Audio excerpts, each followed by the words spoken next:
Hello and welcome to Train Signal. You're watching A Plus Essentials, Communication and Professionalism. This is part of Train Signal Fast Track CBT Video, CompTIA A Plus.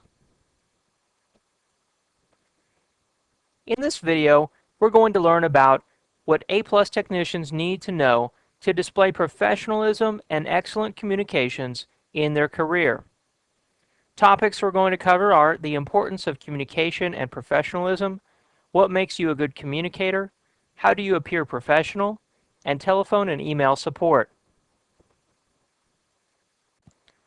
Now, before we get started with the topics that this video covers, first I want to talk about the A+ objectives as they relate to communication and professionalism. Now, I want to point out that in this video, we're covering the communication and professionalism topics for both the A+ Essentials and the A+ Technicians exam. Communication and professionalism won't be brought up later in this video series. So in this single video, you'll learn what you need to know to prepare yourself for both the Essentials and the Technicians exam as they relate to communication and professionalism. So here are the two topics, or two main objectives that we're going to talk about. The first one is how to use good communication skills, including listening and tact, discretion, when you communicate with customers and colleagues. How to use clear, concise, and direct statements. How to allow the customer to complete statements or avoid interrupting. How to clarify customer statements and ask pertinent questions.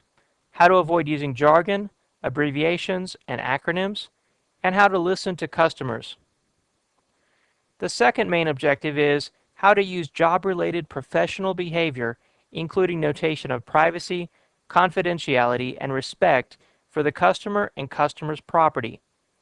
The first point here is behavior, how to maintain a positive attitude and tone of voice, how to avoid arguing with customers or becoming defensive, how not to minimize the customer's problems, how to avoid being judgmental or insulting or calling the customer names, how to avoid distractions or interruptions when talking with customers, how to respect the customer's property, including telephone, laptop, desktop computer, printers, or monitors. So with that, let's get started covering our topics on professionalism and communication. It should never be underestimated what a huge part communication and professionalism play in your everyday personal and work life. These things are difficult to measure, which is what makes them so difficult to master. However, it's safe to say that people have gotten divorced, gotten fired, received promotions, and found that big break, all because they communicated well and were professionals. In fact, in my opinion, your communication and professionalism is the most important skill you can master, even more important than your knowledge and experience. How many big directors, vice presidents, or CEOs do you think there are that are out there that are great communicators and are professional, but honestly don't know a lot about technical IT topics? There's a lot of them, believe me. Communication and professionalism makes people feel at ease, and it makes people respect that person, because they believe because they are good communicators and they act professional, they must also be very knowledgeable and have good intentions, be trustworthy. They make all these other assumptions, all based on someone's appearance of communication and professionalism. To me, this also goes back to how someone looks, how someone dresses. If that person dresses well, people assume that they're successful. Whether the person really is successful or not, no one knows, but people make that assumption. And communication and professionalism is the same way. It carries that same clout. If you act professional and you communicate clearly and concisely and can talk to people, motivate people, make them feel important, understand their needs, all those things go much farther even than your knowledge and your experience can carry you. So what makes you a good communicator? Well, the first step in communicating is listening. Absolutely, number one, the most important thing is to listen. If you don't listen to what someone says, they're going to believe you didn't care, you don't understand them, and you're not going to be able to communicate effectively back to them anyway because you really don't know what it is they're talking about. So you have to listen to every word that everyone says, pause, and think about it before you respond. Next up is tact or discretion. Don't blurt something out. Again, think about it before you say it. Say it to yourself. Put yourself in their place. Um, Say only the things that are important. Stick to business topics only. Get to the point. Don't beat around the bush. Just stick to whatever it is that the business needs and the technical IT topic that you're talking about. Discretion. Don't be telling people, other people's business. It's that simple. That's the easiest way to say it. If someone tells you something, there's no reason you have to go tell someone else unless there's some problem or issue that you need help solving. Use clear, concise, and direct statements. Like I said, stick to the point. Allow the customer to complete statements. Avoid interrupting. So wait till someone is completely done and has paused and waited for your response before you butt in and throw in your 2 cents. Clarify clarify customer statements. So if someone says, my PC is broken, say, okay, let me understand this. You're saying that your PC is broken. Can you tell me more specifically exactly what the problem is with your PC? And they say, well, it just won't power on. Okay, so let me understand. When you say it won't power on, are there any lights on the computer? And do you know if there's power going to the computer? And when you're talking about when it won't power on, do you mean the monitor, the screen? Or are you talking about the CPU, the case down underneath your desk? So my point is, ask questions. Clarify what the customer is saying. So many times users don't understand technology, and because of that, they can't clearly tell you what's going on. They don't understand how the computer works, how it does what it does, and it's really up to you, the IT technician, to clarify with them exactly what the problem is. So many times there's disagreements between IT and the user, and that's mainly because the person in IT isn't taking the time to fully understand the user's needs or understand the problem. So make sure you ask those pertinent questions. There's the old story about the computer user calls into the help desk and says, my computer isn't working, and they spend 20 minutes trying to figure out the problem, and as it turns out, the power's out to the building. The technician says, get under the desk and make sure the computer's plugged in. And the guy says, well, that's going to be kind of hard because I can't see. Let me see if I can find a flashlight. And he says, well, what do you mean you can't see? Well, you see the power is out to the building. Well, there you go. That's why the computer isn't working. But the technician didn't think to ask, okay, is there power in the building? I mean, that's a pretty obvious question. You would think the user would know that. But on the other hand, you can't just assume that users know how computers work, that they need power. I mean, it seems pretty obvious to me and probably to you as well, but don't take anything for granted. Avoid using jargon. I don't know how many IT technicians and network administrators that I've met who are extremely smart people, but if they get up to make a presentation to executives, they can't help but to go through and talk about my Cisco router uses RIP to communicate with the OSPF routers through redistribution, and the problem that we're having is a router filtering issue with the RFC 1918 private networks. When you get up and you start talking about something like that, everyone in the room just has completely lost attention unless they're very technical IT people like yourself. And so many IT people just assume that everyone else in this world is an IT person and knows about networking and computers just like they do. Well, don't make that assumption, and people will understand what you're talking about. If you use a bunch of jargon and abbreviations and acronyms, people aren't going to understand you. They're not going to care what you have to say.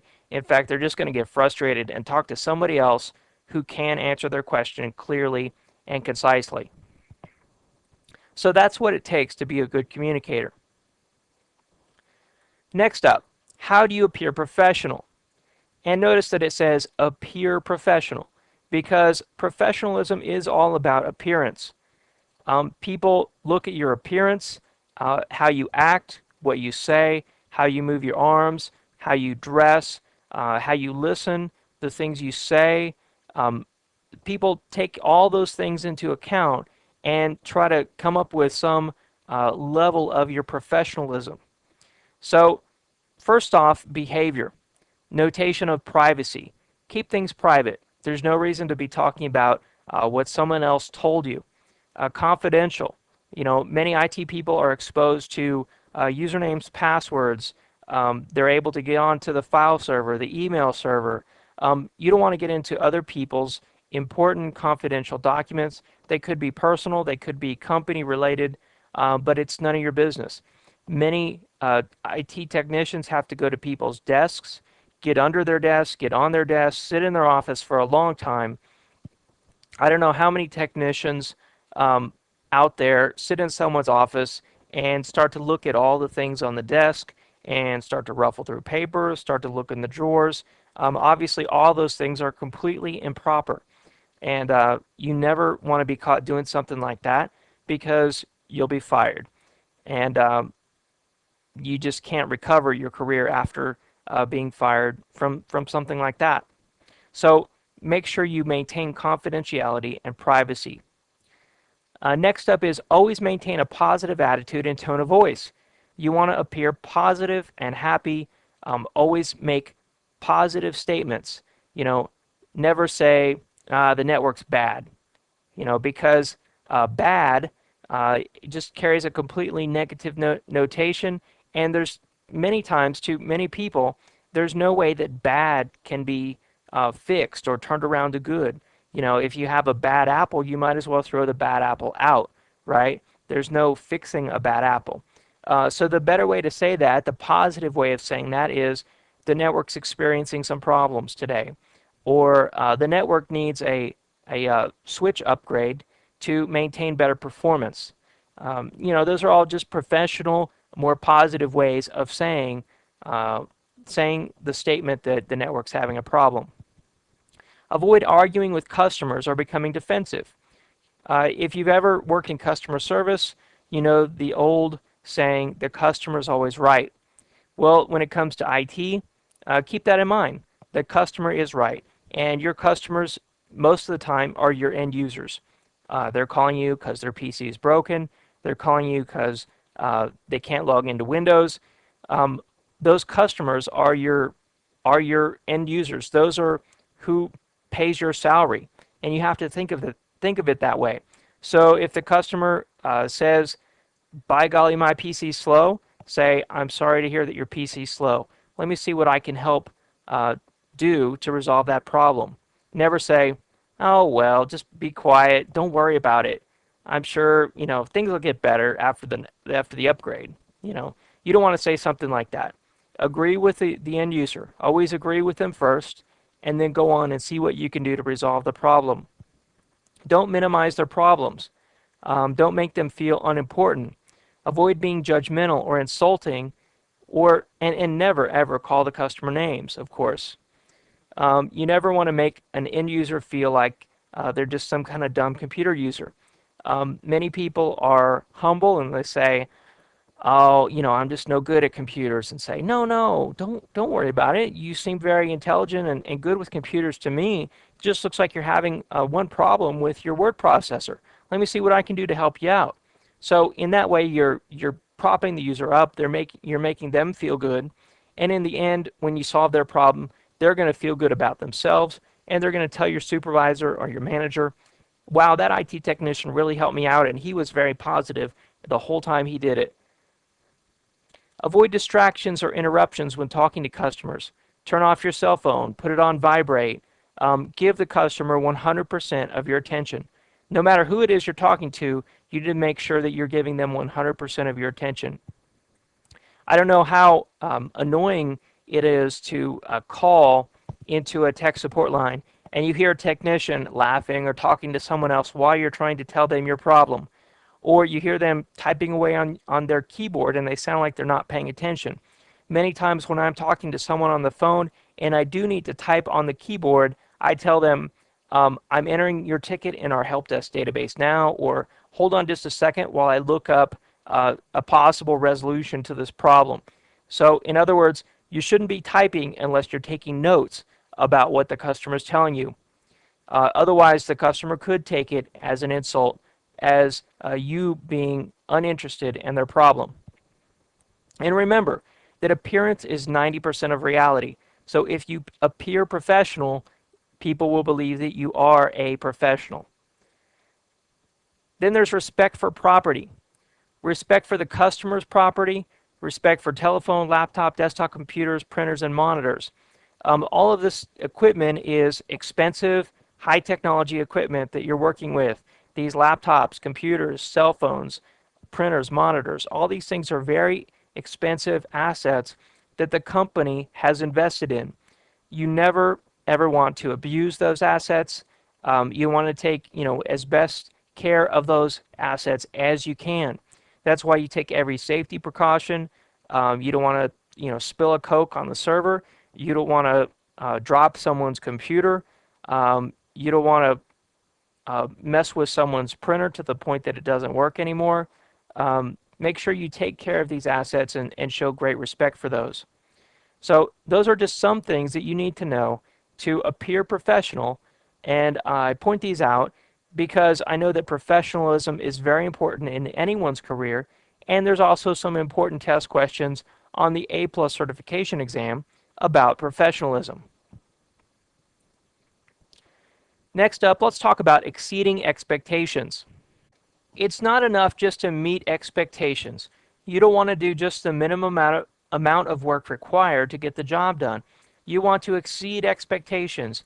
You want to go above and beyond the call of duty, as they say. So in this section, we're going to talk about exceeding expectations. Now, the first thing you need to do is to define expectations ahead of time and agree on them. You can't exceed someone's expectations if you didn't know what their expectations were in the first place. So if someone thought that you were going to replace their computer with a new PC, and you thought that you were just going to fix the current PC they had because it was broken, you had different expectations. So maybe you did exactly what you thought you were going to do, but to them, you failed miserably because you didn't replace the PC with a new one. So make sure you define the expectations ahead of time. You can't go beyond the expectations if you didn't know what they were. Always underestimate capabilities and overestimate the time frame. Now, I don't mean to do this drastically. Don't say, I'll never be able to get that done within a year. It could take me 5 years. You don't want to overestimate the time frame to be ridiculous. You don't want to underestimate yourself to the point that people think you can't do anything. But when I say underestimate capabilities and overestimate time frame, basically I'm saying be conservative. Don't tell someone that you're going to be able to get something done by the end of the day and then not get it done. You want to at least get it done. That would be the minimum, right? The way you could exceed expectations would be to get it done by lunchtime. But make sure that if you say I can get this done by the end of the day, inside your heart that you can get that done by lunchtime. And if something bad goes wrong, well then it might go to the middle of the afternoon. But make sure that you underestimate your time frame. Make sure that you underestimate your capabilities. You don't say, oh yeah, I can have a Windows IIS server running by this afternoon with PHP and interface to Microsoft SQL, because there's so many pieces to that. Who knows what could go wrong, right? If it's something you've never done before, or you don't have very specific instructions that you know and trust, then you can't say that you're going to be able to get that done in a specific time frame, because it's a complex project that you don't have a lot of experience with. So make sure you underestimate your capabilities and overestimate your time frame. Share a sense of urgency. If someone comes to you and says, "Oh man, the printer jobs are really being backed up. We need a second printer." Um, you need to share that urgency with them. You need to say, "Oh, that's horrible. I'm sorry to hear that. Let me see what I can do to help you out. I'm sure I can find another printer. I can order another printer. I can have it shipped overnight." Share the urgency that they have to get that problem fixed as soon as possible. Hey, maybe you could run over to the office supply store and get a second printer.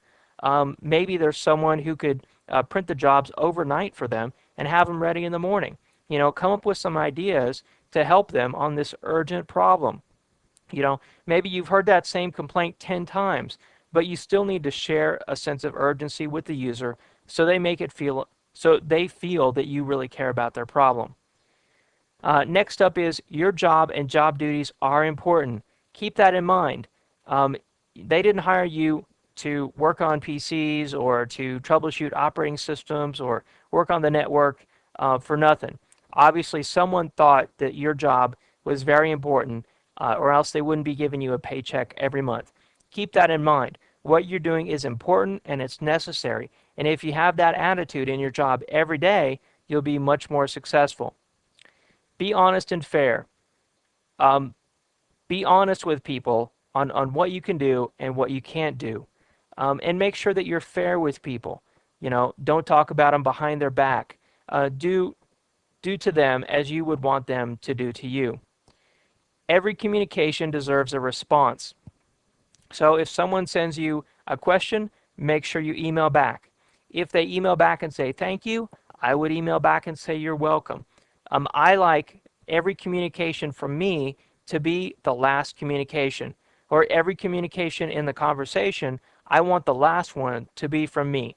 And that's because I never want the other person on the other end of the email or the other end of the phone to think, well, gee, that guy David, he never got back to me on that. You should always know that you were the last person to communicate, and that way they can never point the finger at you. Always look people in the eye and give them your full attention.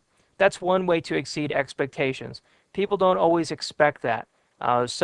It's so rarely today that people give someone else their 100% attention. Make sure that you do that to every person that you talk to, and you will exceed their expectations. Stop by your customers and ask them, how are things going today?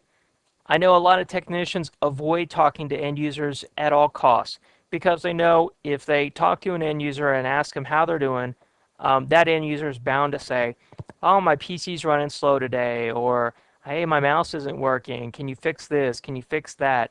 And technicians just don't want those additional problems. But really, the only way to exceed the end user's expectations is to come by unsolicited and ask them how they're doing. And yeah, the first time you do it, you might get a mouthful of problems. But over time, as you resolve those problems, those users will become more and more appreciative, and you will exceed their expectations. And then finally, be early.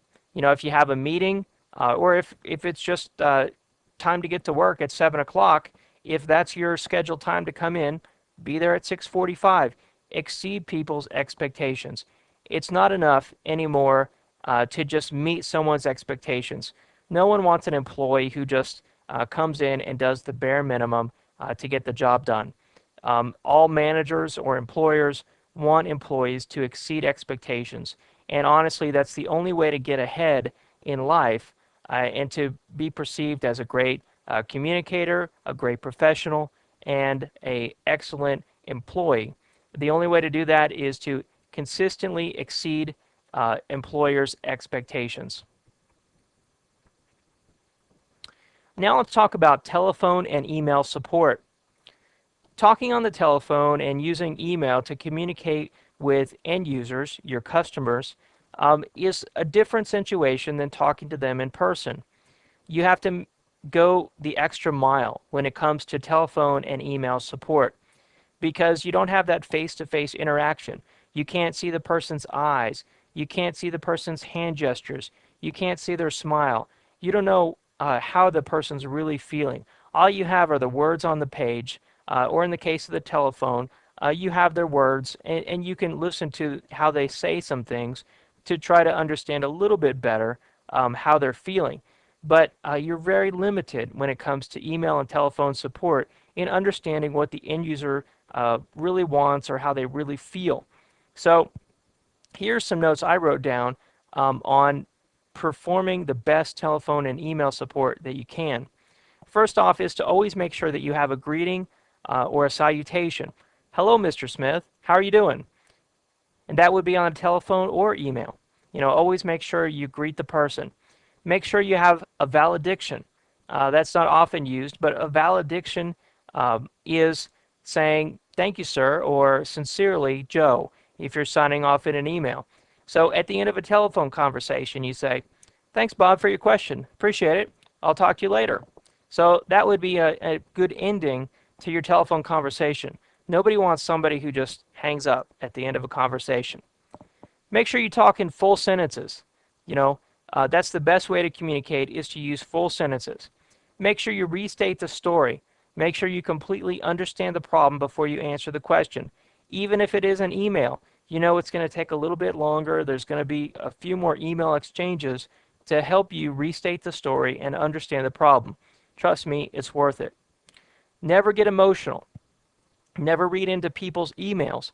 If they send you an email and they say, what the heck is going on? Why is my PC so slow? You don't have to read into that and think that they're angry. They might be. On the other hand, that just might be how they talked. They might be joking with you. You don't know. So when it comes to an email, you can't read into that. And even on the telephone, it's hard. It's hard to read the emotions in people's voices. So try not to get emotional. I know it's difficult for many people who are emotional people or sensitive people that get their feelings hurt. Don't go down that direction.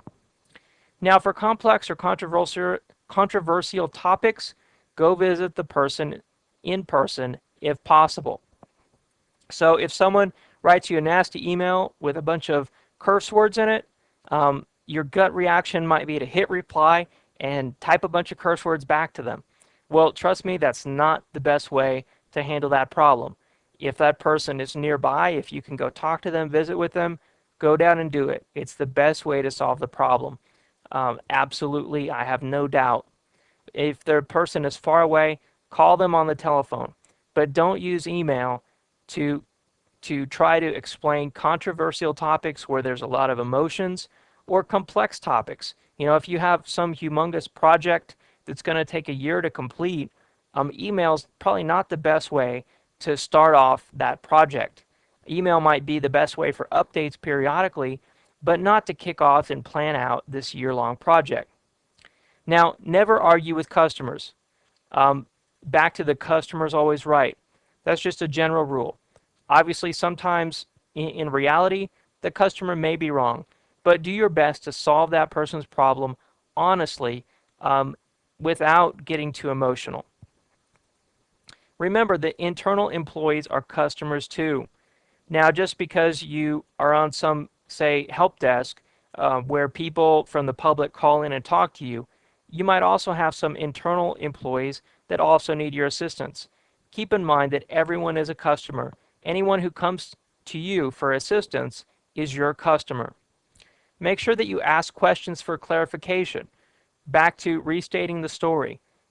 Back to the person who says, my computer isn't working, and it turns out that there's no power in the building. Make sure you ask questions before you jump to conclusions. Be sympathetic.